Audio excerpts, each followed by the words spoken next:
Good morning, student. Today we have studied second part of the power sharing. In first part, we have studied that what is the meaning of power sharing, how is the Belgium and Sri Lankan leaders handle the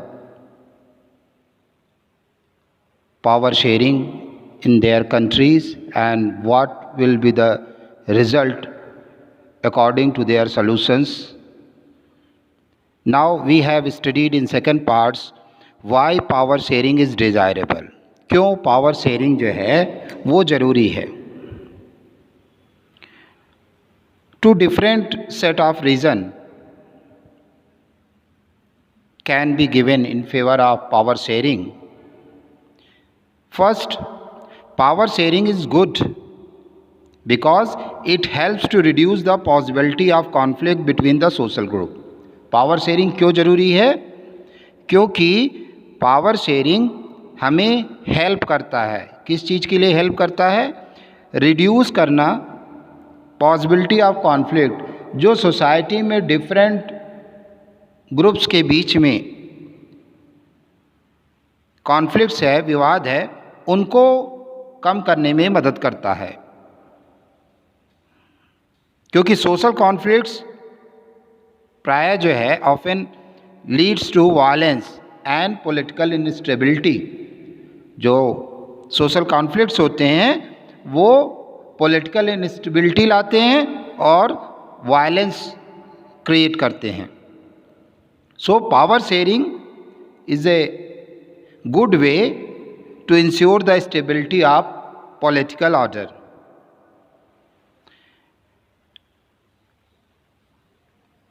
कुछ लोगों का कहना है कि majority community की will को impose करना, उनकी बातों को मानना, दूसरी कम्युनिटीज़ जो माइनॉरिटीज़ में हैं एक अट्रैक्टिव ऑप्शन होता है short run of period of time में.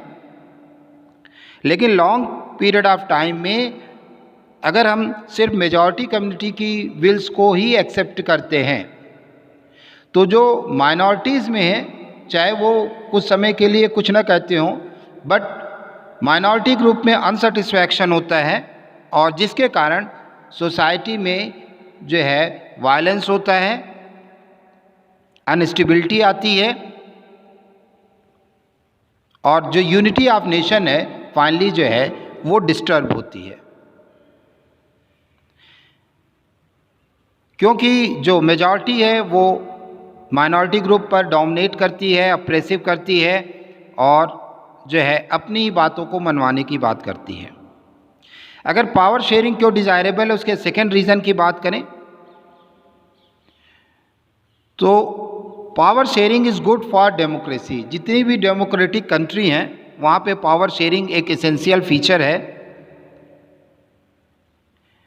जब हम लोग डेमोक्रेसी पढ़ रहे थे तो कैरेक्टर्स ऑफ डेमोक्रेसी में हम लोगों ने पढ़ा था कि power sharing is the very spirit of democracy. Power sharing democratic शासन में पावर शेयरिंग जो है वो इफेक्टिव एक्सरसाइज है और लोगों के जीवन पे इसका बहुत ज़्यादा इफेक्ट पड़ता है.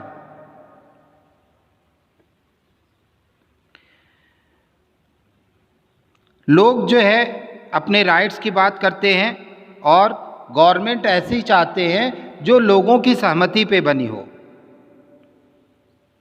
लोगों का पार्टिसिपेशन हो द फॉर्म ऑफ गवर्नमेंट और पूरे सिस्टम में सोसाइटी के रहने वाले लोगों का इन्वॉल्वमेंट हो. तो दो तरह के रीज़न की हम लोगों ने बात की. जो पहले रीज़न की बात किए उसे हम प्रूडेंशियल रीज़न कहते हैं और जो सेकंड रीज़न की बात की उसको हम मोरल रीज़न कहते हैं. प्रूडेंशियल रीज़न पावर शेयरिंग के बेटर आउटकम्स को लाने के लिए पर स्ट्रेस करता है, जबकि जो मोरल रीज़न है वो एम्फेसिस करता है पावर शेयरिंग कितना वैल्यूएबल है इन चीज़ों पर. तो इसलिए पावर शेयरिंग प्रूडेंशियल रीज़न से और मोरल रीज़न से दोनों कारणों से पावर शेयरिंग डिज़ायरेबल है। Now we comes to the next point, forms of power sharing.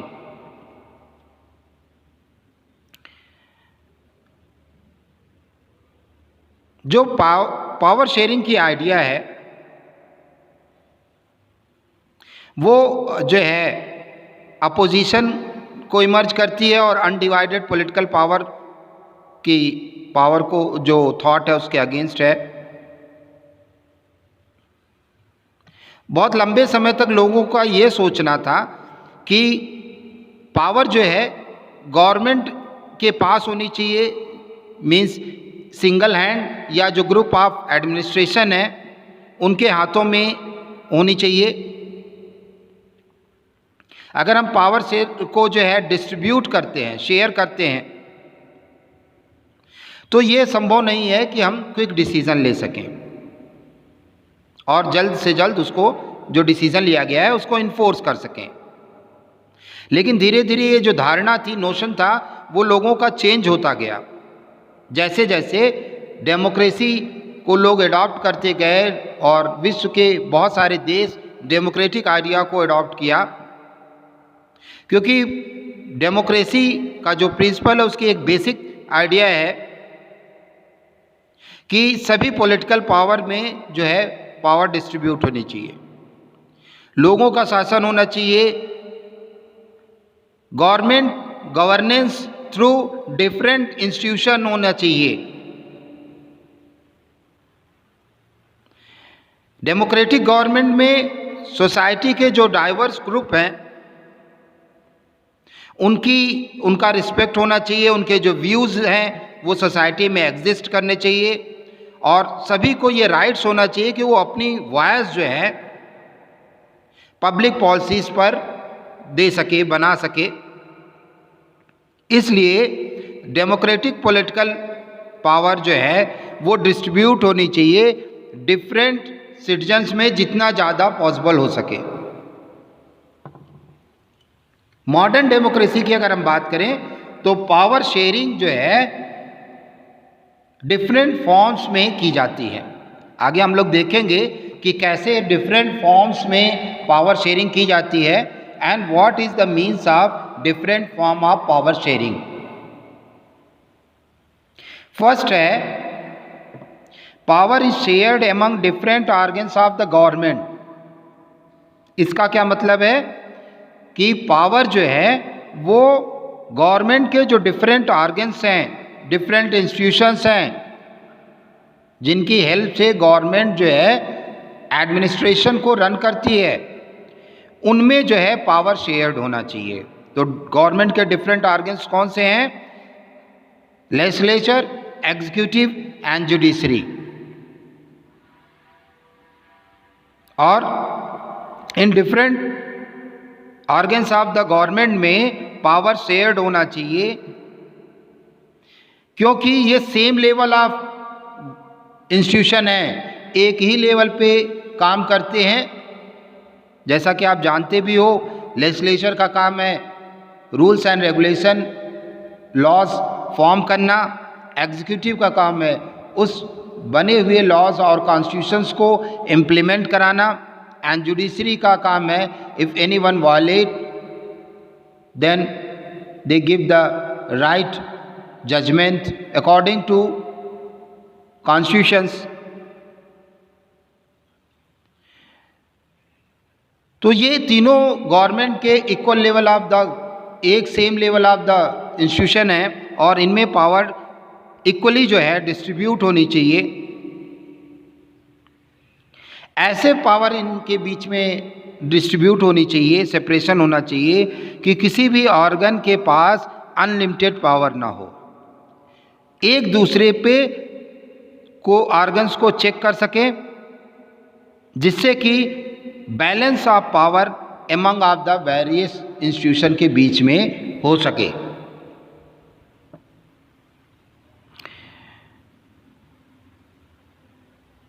जो जजेस अपॉइंट होते हैं बाय एग्जीक्यूटिव्स के द्वारा, वो चेक कर सके फंक्शंस ऑफ द एग्जीक्यूटिव को।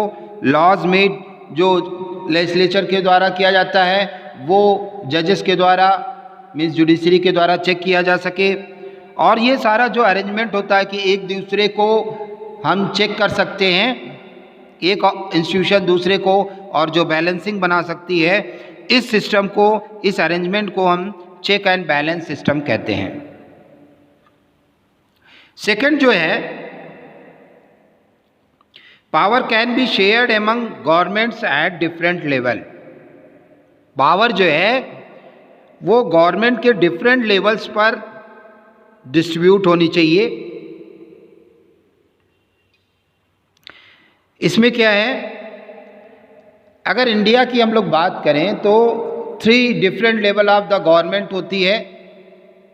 एक गवर्नमेंट होती है जिसे हम सेंट्रल या यूनियन गवर्नमेंट कहते हैं, जो पूरे इंडिया के लेवल पर काम करती है और कंट्री के लिए जो इम्पोर्टेंट सब्जेक्ट हैं उन पे जो है पॉलिसीज़ डिसीज़न लेती है। सेकंड लेवल जो है स्टेट लेवल ऑफ गवर्नमेंट होती है, जो कि पर्टिकुलर स्टेट की जो बाउंड्री होती है उसके अंदर वो उस स्टेट्स के डेवलपमेंट के लिए जो है पॉलिसीज़ फॉर्म करती है और इम्प्लीमेंट कराती है। Third level of local level of government होती है, जिसको हम फर्दर जो है 2 सब डिवीज़न में डिवाइड करते हैं। रूरल एरिया में पंचायती राज सिस्टम है, और अर्बन एरिया की बात करें तो म्यूनिसिपैलिटीज़ और म्यूनिसिपल कॉरपोरेशन, जो कि लोकल लेवल ऑफ गवर्नमेंट होती है, और वो लोकल लेवल की जो बाउंड्रीज़ होती हैं उनके इम्प्रूवमेंट के लिए, उनके डेवलपमेंट के लिए different level of programme and policies लाती हैं और उस पर वर्किंग करती हैं। ये जो डिफरेंट लेवल ऑफ गवर्नमेंट है, इनमें पावर डिस्ट्रीब्यूट इस तरीके से होना चाहिए कि सभी गवर्नमेंट इंडिपेंडेंटली वर्क कर सकें, एक दूसरे का किसी में इंटरफियरेंस ना हो, किसी तरीके का आपस में डिस्प्यूट ना हो। इसके लिए जब हमारा कॉन्स्टिट्यूशन फॉर्म हुआ था उस समय कॉन्स्टिट्यूशन मेकर्स ने 3 डिफरेंट लिस्ट फॉर्म की थी, और उन 3 डिफरेंट लिस्ट में डिफरेंट सब्जेक्ट डिसाइड किए गए थे कि किस सब्जेक्ट पर कौन सी गवर्नमेंट किस तरीके के डिसीजन ले सकती है। तो अलग अलग पावर डिस्ट्रीब्यूशन जो है डिफरेंट लेवल ऑफ गवर्नमेंट में है। अगर हम 2 मुख्य मेन गवर्नमेंट की बात करें, जो सेंट्रल एंड यूनियन गवर्नमेंट कहते हैं या स्टेट गवर्नमेंट कहते हैं, जिन भी कंट्रीज़ में पावर डिस्ट्रीब्यूशन है वहाँ पर स्टेट गवर्नमेंट किसी भी तरीके की सेंट्रल गवर्नमेंट की सबऑर्डिनेट गवर्नमेंट नहीं होती है।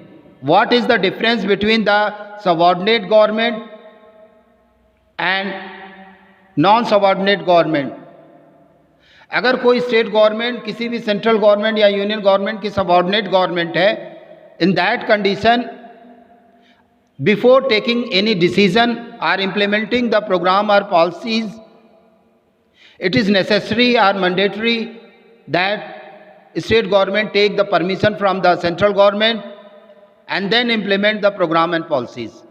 But if any state government is not a status of the subordinate government, then independently they can take the benefit of the states any decision. तो state government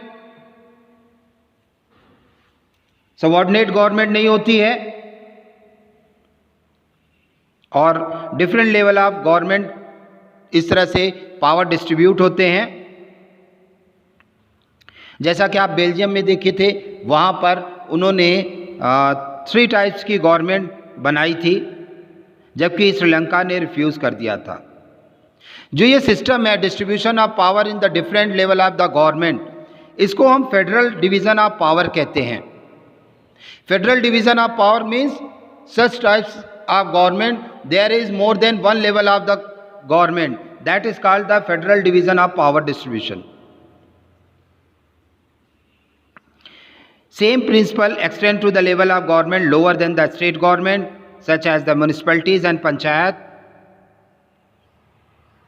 जहाँ पर state government अपनी local level of government को power and financial दोनों तरीके की अपनी distribution को करती है। थर्ड लेवल ऑफ गवर्नमेंट की अगर हम बात करें तो डिफरेंट सोशल ग्रुप्स के बीच में पावर शेयर्ड होता है, रिलीजियस और लिंग्विस्टिक ग्रुप के बीच में। जैसा कि हम लोग ने बेल्जियम मॉडल में देखा था, बेल्जियन लीडर्स ने कम्युनिटी गवर्नमेंट बनाई थी। Community government is a very good example of this arrangement. But अगर इंडिया की बात करें तो यहाँ पे तो किसी भी तरीके की कम्युनिटी गवर्नमेंट है नहीं। Then how the government distributed the power of such types of system. यहाँ पे जो socially weaker section of the group हैं या वीमेंस हैं, उनका भी रिप्रेजेंटेशन जो है लेजिस्लेचर में इक्वली हो, उनका भी पार्टिसिपेशन एडमिनिस्ट्रेशन में हो। गवर्नमेंट ने रिजर्वेशन की पॉलिसी को अडॉप्ट किया है कि वो सेक्शन ऑफ द सोसाइटी जो कि वीकर है, जो कि इक्वली अपॉर्चुनिटीज़ उनको नहीं मिल पाई डेवलपमेंट करने की, उनको भी इक्वल अपॉर्चुनिटीज़ मिल सके, इसलिए रिजर्वेशन की पॉलिसीज़ को अडॉप्ट किया है। कॉन्स्टिट्यूशन में रिजर्व कॉन्स्टिट्यूंसीज डिक्लेयर की गई हैं कि that particular constitution particular social group can contest the election. ये जो अरेंजमेंट है वो स्पेस देता है गवर्नमेंट में और एडमिनिस्ट्रेशन में डाइवर्स सोशल ग्रुप को, अदरवाइज वो डिफरेंट सोशल ग्रुप्स अपने को एलिनेटेड फील करेंगे गवर्नमेंट में। और इस मेथड के थ्रू हम माइनॉरिटीज़ कम्युनिटीज़ को भी फेयर शेयर इन पावर में डिस्ट्रीब्यूट करते हैं। जो लास्ट वे है फॉर्म ऑफ पावर शेयरिंग का, power shared arrangement can also be seen in the way of political parties, pressure groups and movements which control और influence those in power. Different political parties में आप देखो, India में जो नया trend चला है गवर्नमेंट फॉर्म करने का, कोलिशन गवर्नमेंट का। Coalition government is the best example for the power distribution in the different political parties. बहुत सारी रीजनल पार्टीज़ हैं जिनमें पावर डिस्ट्रीब्यूट होता है संयुक्त मोर्चा की सरकार में। छोटी छोटी पार्टियां मिलकर एक साथ गवर्नमेंट फॉर्म करती हैं और एक कॉमन मिनिमम प्रोग्राम बनाया जाता है जिसमें अलग अलग पार्टीज़ के भी व्यूज़ को इंक्लूड किया जाता है और उसमें छोटी पार्टियों को भी पावर डिस्ट्रीब्यूट किया जाता है। दूसरी अगर बात करें प्रेशर ग्रुप्स की, सोसाइटी में बहुत सारे प्रेशर ग्रुप्स हैं, बिजनेसमैन्स के हैं, ट्रेड यूनियंस हैं, लेबर ग्रुप्स हैं, जो कि गवर्नमेंट की प्रोग्राम और पॉलिसीज़ पे इम्पैक्ट डालते हैं अपनी एक्टिविटीज़ से। Government before taking the decision they seen their activities and according to their demands government change their programme and policies. Last जो है मूवमेंट्स ग्रुप्स आते हैं। बहुत सारे मूवमेंट्स चले हैं, आपने देखे हैं, जैसे चिपको आंदोलन चला था। After that government take the decision for the green cutting of green trees. Government ने नया कानून ले आए कि हरे पेड़ों को नहीं काटा जा सकता, अगर इस तरह का कोई करता है तो पनिशेबल ऑफेंस है। तो इस तरह के बहुत सारे मूवमेंट्स ग्रुप चले। अन्ना हजारे का जो ग्रुप है, लोकपाल बिल लाया गया करप्शन के अगेंस्ट में। तो गवर्नमेंट इस तरह के मूवमेंट्स ग्रुप्स के कारण जो है, इनके प्रोग्राम और पॉलिसीज़ के कारण गवर्नमेंट नए रूल्स एंड रेगुलेशन बनाती है और उस रूल्स एंड रेगुलेशन में अपने इन मूवमेंट्स के कारण लिए गए डिसीजन को इम्प्लीमेंट कराती है। तो ये different form of power sharing है। स्टूडेंट, ये चैप्टर आपका फिनिश हो गया है। पावर शेयरिंग का 2 पार्ट्स में था। फर्स्ट पार्ट आप लोगों ने कल देखा था, सेकंड पार्ट ये है। आपके लिए होमवर्क ये है कि you are prepare the notes of this chapter. First you have write down the 1 marks questions, then you have prepared the long answers. So you have prepared. If you have any problem, you can call me. My number is 8078689868. आप इस पर call कर सकते हो और अपनी queries को, अपने डाउट्स को क्लियर कर सकते हो। Thank you, have a nice day.